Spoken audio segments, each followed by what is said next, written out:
Good afternoon, everybody. I'm Nate Eaton here with Eric Grossarth in the East Idaho News newsroom. We were talking the other day that we have not done a sit-down Daybell update in a while, and I know many of you are, I don't want to say confused, but you just want an update on where all the hearings are, because a lot has happened since we last spoke. And one of the main things is that one of the lead reporters who's been covering this story will no longer be covering it. Tell us what's up, Eric. Yeah, so I am actually tomorrow, Friday, will be my last day here at East Idaho News. I've been on that Daybell case since day one back in December of 2020, and here we are in 2022, and my time here is wrapping up. I've taken a new position, but we'll still get to see Nate every once in a while and work around the area, but I'm excited for that, but it will be sad to leave the Daybell case and everybody that's been so supportive and just following along with us. Yeah, Eric's been great on this story and has a good opportunity for his family to move into, and as he said, he'll still be in Idaho Falls. Hasn't been quite announced yet what he's doing, but stay tuned for that. So as part of this conversation here in a little bit, I want to ask him kind of his thoughts about covering this, because a lot of the crucial information that we've found out about this case, it's been Eric staying up late at night digging and finding stuff over the years, 2 years plus. But first, let's give an update. Where do we stand on Lori? Well, Lori right now, still incompetent. We're coming up next month, and I don't have off the top of my head, there's kind of some calculations there of the 180 days of when they need to review that competency evaluation after she was committed, of course, to the Idaho Department of Health and Welfare. But kind of behind the scenes, there's a lot been going on in the courtroom. Closed hearing that we know of a couple of weeks ago, and also some filings that were sealed right away. We can see that there was motions and orders to seal those, and also some requests for doctor's notes, which would be, of course, associated with her time at the Idaho Department of Health and Welfare. So other than knowing that she has been in health and welfare custody, we are still waiting for those updates, just like you and just like the courts are, because of course health and welfare would report back to the courts when she is competent again. And when those indictments came down back in June of 2021, Lori has never even been arraigned on those new charges. It was within that there was a lot of activity. They announced the indictments. Chad was arraigned, and Lori, her attorney at the time, Mark Means, went through with the incompetency pleading, saying she's not competent, and her case froze. And at that point, she was admitted to the Department of Health and Welfare, and then 90 days, the judge gets an update, and that would have been June, July, August. That happened around September. And then it happens 90 days after that, which would be 180 days. And then after that, it's not like there's a regular update. Basically, what legal experts have told us is that the courts say, okay, the case is on hold, and when the Department of Health and Welfare, when you've got her competent, call us. Whether that's in a year or 10 years or a month, let us know. It's not like we'll have regular updates going forward. Now the courts could decide, and her attorney could decide to occasionally do a status update just to see if there's anything that's changed. So this date that Eric spoke about here in a few weeks, mid-March, that could be crucial as far as, yes, she's now competent, we're going to move forward, or no, she's not yet competent.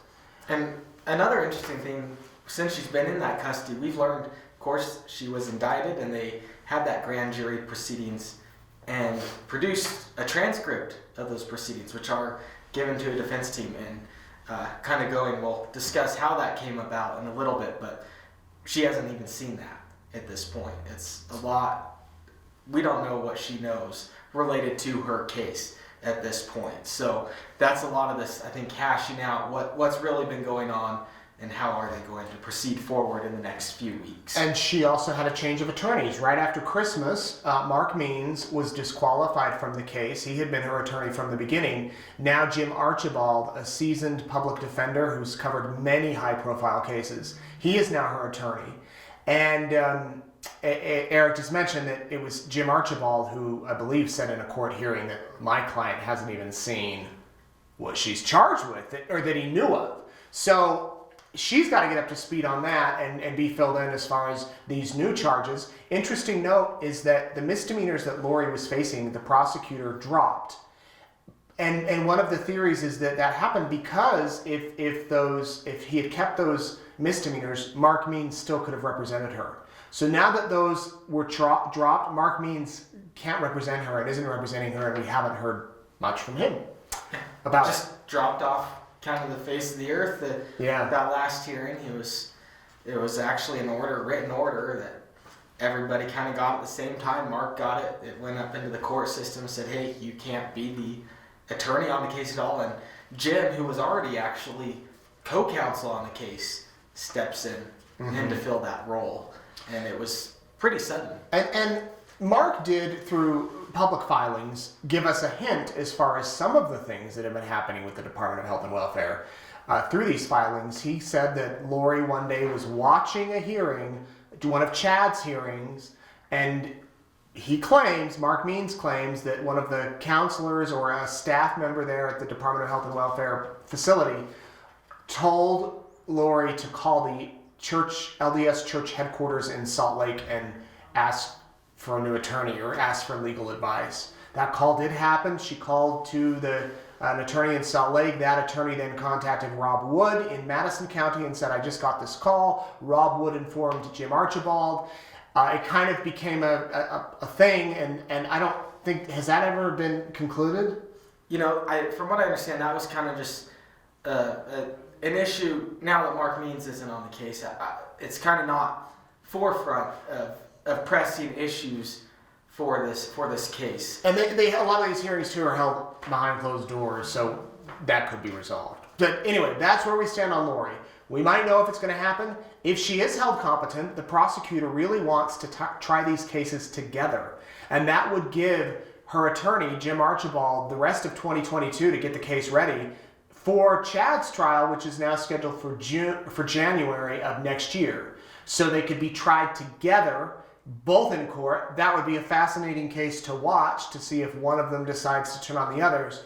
But Chad's attorney does not want them tried together. Let's talk about the motion to sever. That's the motion to sever. So the motion to sever, the actual motion was filed months ago, I believe in September. Mm-hmm. So quite a while ago, he was saying, hey, I do not want the two of them tried together. Lori, we don't even know if she's going to be tried.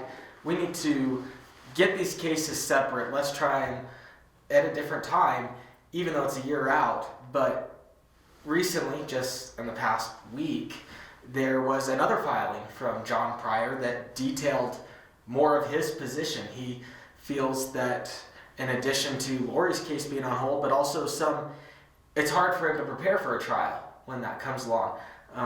It's kind of one of those, who are they going to point the finger at in preparation for that trial, and also just kind of looking at how they will take evidence that is specifically tied to Lori, crimes that she would be accused of, and stuff that Chad is not accused of, is what John has said in those filings. So it's one of those things that they are actually on the 18th of March.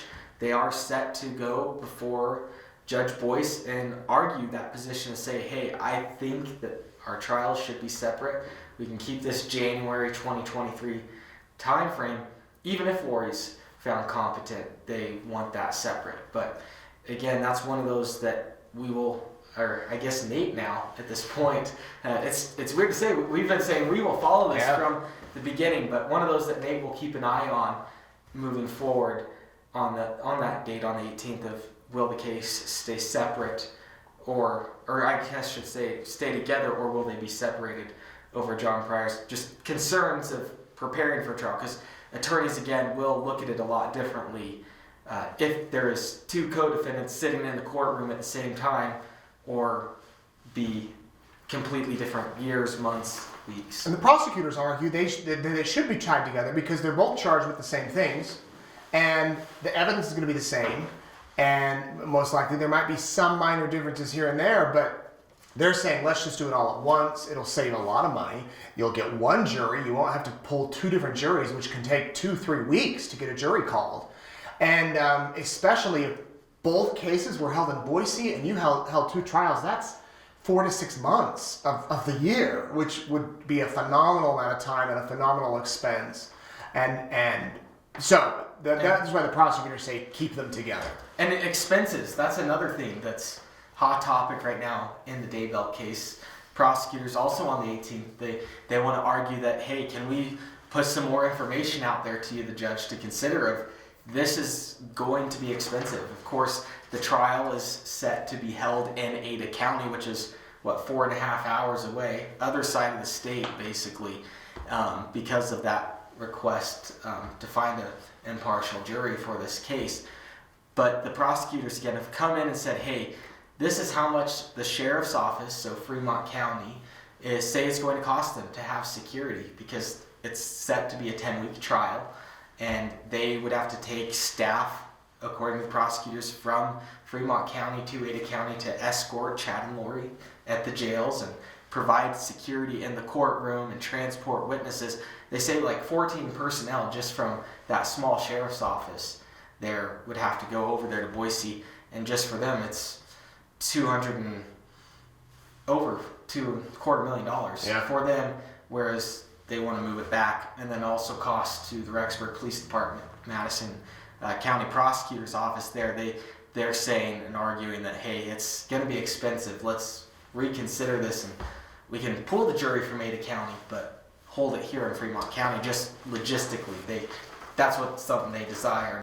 Yeah. Next month could find more information on. The prosecutor submitted a presentation detailing all of this, and Eric did a story about this last Friday. So go to eastidahonews.com, click on Daybell Investigation button, and you can see a link to that presentation about how much it will cost to move. The prosecutors say how much it will cost to move it there versus having it here, down to mileage expenses and food and staffing issues. So Eric mentioned the 18th. Those are the next big court dates. At 9:30, it's the motion to sever. Pryor's going to argue that these cases should be separated. He wants to move forward independently with Chad. I have been told that Chad is sitting in the jail. There's not really a library, but he's able to go into a room, and he has a laptop that's not accessible to the internet, and he reviews evidence. Every day he's going through this evidence, and that he intends to take this all the way to a trial. That any sort of settlement talk, as far as we know, he wants this to go to trial. Then an hour and a half later at 11 a.m. on the 18th of March, it's the motion to allow additional evidence. Eric was just talking about it as far as the jury is concerned. Prosecutors really want to hold this trial here and have jurors be brought in and sequestered at a hotel, meaning they couldn't leave. And we've been told this trial could be anywhere between 4 to 8 to 10 weeks even. And if you take that amount of time, that's obviously a long time for a trial. All right, and then on the 23rd, we have a motion hearing. Do you know what that's about? Just another motion? Just another pre-trial motion, getting ahead of that trial for that there. And then it might, I don't want to say get a little quiet, but it could, as the attorneys, as they prepare for trial, there will be occasional check-ins, what they call just pre-trial conferences where all the attorneys get together with the judge and they say, are we ready to go in January? Anything you need here and there. There could be maybe a backdoor agreement reached, something like that. That's just all what we've witnessed in other trials. But if all of that goes through, then we're looking at January 9th of 2023, 9 a.m., Chad Daybell trial begins. And right now, Lori Daybell's trial, according to the system, if she's competent. So there's the update. I do want to ask Eric, do you remember, Eric, what the day that this story broke? In case you're just tuning in, Eric's leaving East Idaho News. We're very sad. His last day is tomorrow. He'll be doing some involvement with the media, but a little different role. And because of this, he obviously won't be covering this story anymore, but I'm sure he'll be watching. So let's go back to the beginning. Where were you and what were you doing when you heard about this? So we were in the car. We do the Secret Santa program that I'm sure many of you kind of come to love as you follow this along. And we were in a car. We just dropped off one of those surprises, just kind of little smaller one there. We didn't take the whole team, and we were driving. We were in Rexburg that time and driving on the road back to our newsroom in Idaho Falls, and that news release came out that said, hey, we got 2 missing kids, and it's tied to this investigation of this death of a woman in Fremont County, which was a few minutes away.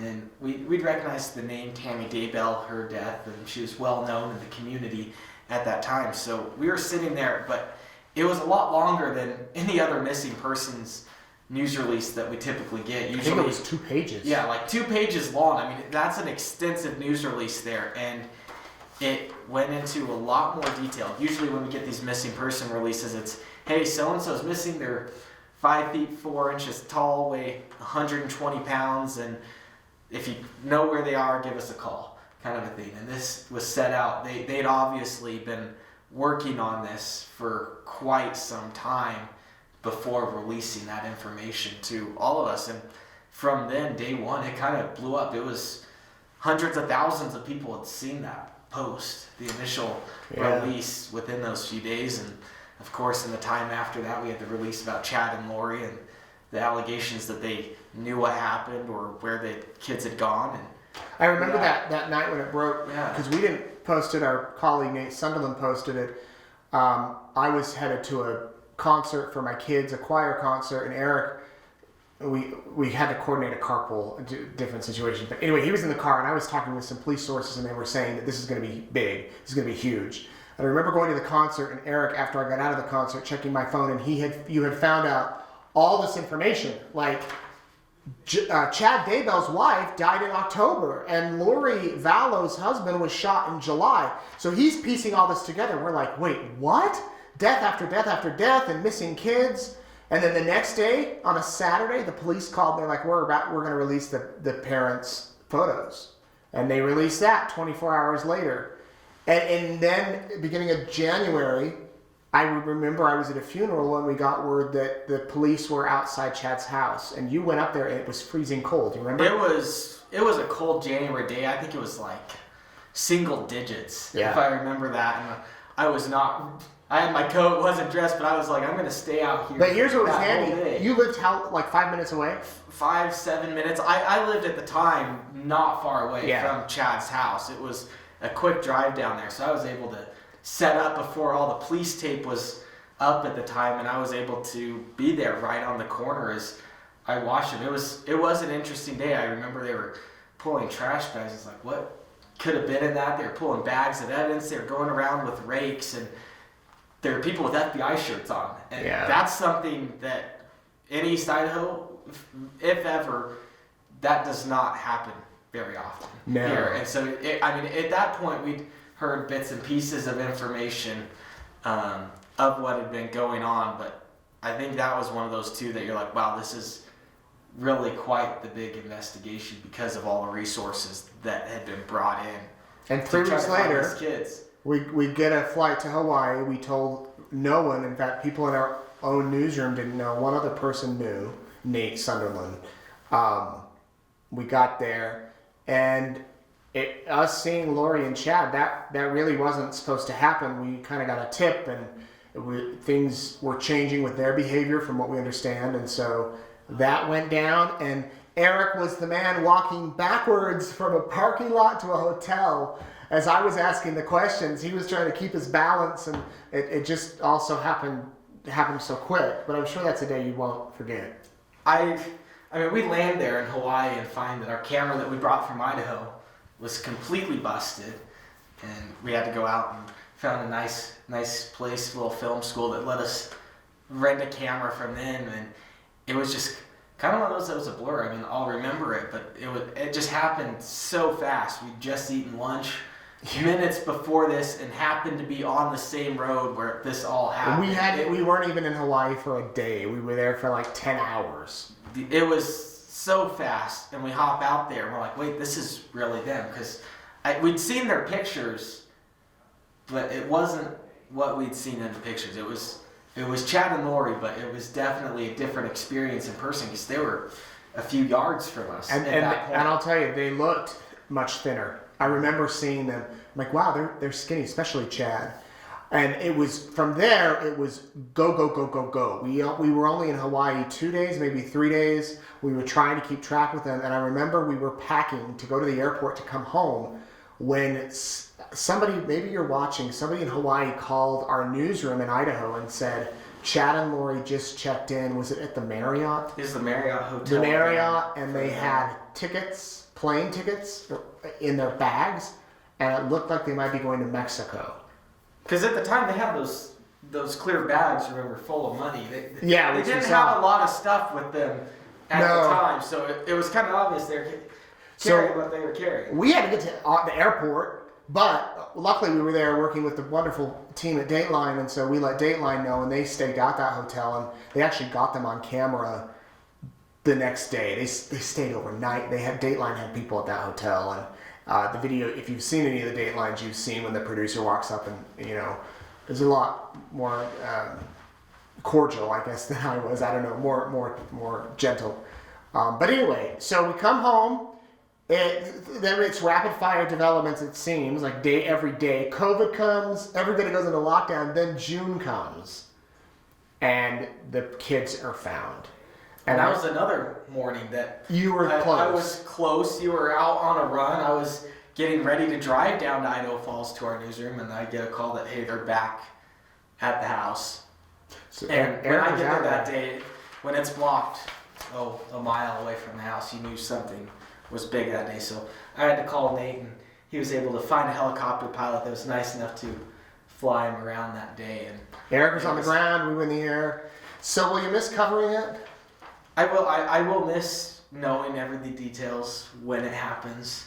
The second of course, with my new job, I don't have the time that I have in the past to be able to be up hours researching it in the middle of the night and spending time here at work and phone calls and working on that. So, but it's one of those that I'll still follow through. I'd like to see this one, what happens, outcomes, as I'm sure all of you are. So it's a yes, I will miss getting to be part of the story, but also at the same time, it's been one of those that's sad to cover. So it will be nice to someday to be able to move on to something a little bit more pleasant at this point. Yeah. You know, these type of stories, this one in particular, can be draining, and you know, and hats off to the cops that handle this all the time, because we report it and we get to do that. But we will continue to follow it. Just because Eric's leaving, our coverage doesn't stop. We've got a full newsroom of people. We're looking to hire some people. So if you know of a great reporter that wants to cover crimes in courts and Daybell, go to our website and apply. We'll throw that in. Eric can't be replaced. We're going to try our best, though, to get close. And we're going to stay on top of it. Dates to remember if you're interested, March 18th. We're going to stream those live. In fact, it's kind of interesting right now with COVID restrictions easing. Some of these hearings could move to in person. So it will be interesting if that we actually go into a courtroom and we actually see Chad appear. I think that's only happened a couple of times. I guess a couple of times. The last time would have been his preliminary hearing, and then also the initial appearance after being indicted for those murders. And that's the last time we've seen Chad in person. Yeah. All right, Eric, anything you want to add? Anything you want to say to all the people that have followed your every move for the past 2 years, 2 plus? Just thank you for everybody. It's been exciting. Yesterday, kind of the news that would be my last week came out, and I was shocked the amount of people that keep tabs on this daily. So it's been appreciative, just everyone showing their interest, and I will miss it. I will miss working with everybody here every day, but it's exciting. But yeah, Daybell case, it's one of those that will stick with me for my whole career. It's one that spent my whole life. I mean, I've been here, 3.5, a little less than 4 years at this point at East Idaho News, and a significant chunk of that was spent through Daybell. I mean, entire hard drives of data and information that I've been getting ready to send off to Nate so he can keep track of all that. And lots of video we haven't shown you that maybe one day we will. Being a crime reporter can really grate on you, but Eric has been phenomenal. We're lucky and so glad for all he's done for us, and we appreciate you watching as well. Stay tuned for all of the latest news. Go to eastidahonews.com. Feel free to leave your well wishes in the comments too. If you're watching right now, leave a comment for Eric. I know we'd love to read them. If you have something mean to say, don't leave a comment. Or I guess you can. Or something really funny. If you have something funny to say, say it. If you remember the news conference from, February of 2021. Remind us. Was there. We were a news conference crammed into a small room. Yes. Yes, I had to go there and got the nickname the Crawling Ginger. Yes, Off of that. So we were in a room. Right now. Our room is very small. It was about half this size. We were all crammed in there, all the media from all over. It was the day that Chad and Lori were supposed to produce the kids to the court by 5. So Kay Woodcock, JJ's grandmother, was holding a news conference, and we were packed in this room waiting for it to start, and you could not move. If you left, you couldn't get back in, and we were setting up mics, and we were already broadcasting live, so you see Eric along the bottom of the screen. Trying to stay out of the shot, but it's like the top of his head. So one of you named, hey, it's the Crawling Ginger. So if you're out there. We still laugh about that. In fact, we were going to have t-shirts made of the Crawling Ginger. All right, well, thanks so much for watching. That's the latest on the Daybell case, and we hope you have a good day. Have a nice day. Thanks for watching.